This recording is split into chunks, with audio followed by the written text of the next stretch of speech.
लक्ष्मी निवास मालिकेच्या येणाऱ्या पुढील भागात आपल्याला असं बघायला मिळत आहे की आता जान्हवी स्वतःचं तर लग्न विसरलेलीच असते, परंतु ती आता भावना ताईचं सुद्धा लग्न विसरून गेलेली असते. ती भावनाला विचारते की तू गळ्यामध्ये मंगळसूत्र का घातलेलं आहेस. त्यानंतर मात्र भावना जान्हवीला म्हणते की अगं माझ्या ऑफिसमध्ये नाटकाची रिहर्सल सुरू आहे आणि त्याच्यासाठी मला हा गेटअप करावा लागलेला आहे.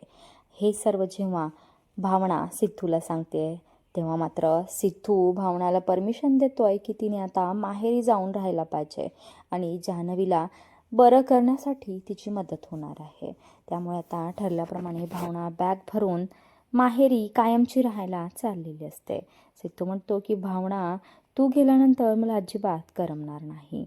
भावना म्हणते की अहो सिद्धिराज असं बोलू नका, मी आता बॅगसुद्धा भरलेली आहे.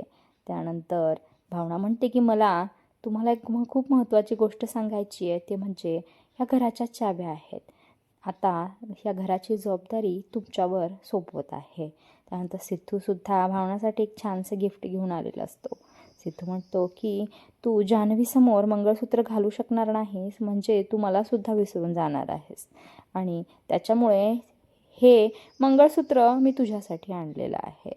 आणि असं करून सिद्धू पुन्हा भावनाच्या गळ्यामध्ये एक खूप सुंदर आणि छोटंसं मंगळसूत्र टाकतो आहे आणि मग भावना सिद्धूला प्रेमाने मिठी मारते आहे. इकडे आता विश्वा घरी परत आलेला असतो. सईला मात्र आता विश्वाने आणि जान्हवीने मिळून दोघांनी मला फसवलेलं आहे, या दोघांची अगोदरच मैत्री होती, ही गोष्ट खूप सतावत असते. त्याच्यामुळे सई आता खूप जबर मानसिक धक्क्यामध्ये पोहोचलेली असते.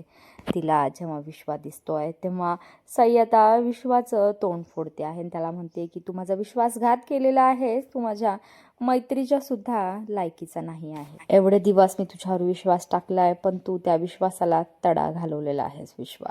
आणि आज सुद्धा तू त्या जान्हवीला आज भेटायला गेलेला होता, स्वतःची काळजी न करता तुला तिचीच काळजी आहे. आणि असं म्हणून सई रागारागाने रूममध्ये जाते आणि दरवाजा बंद करून घेते.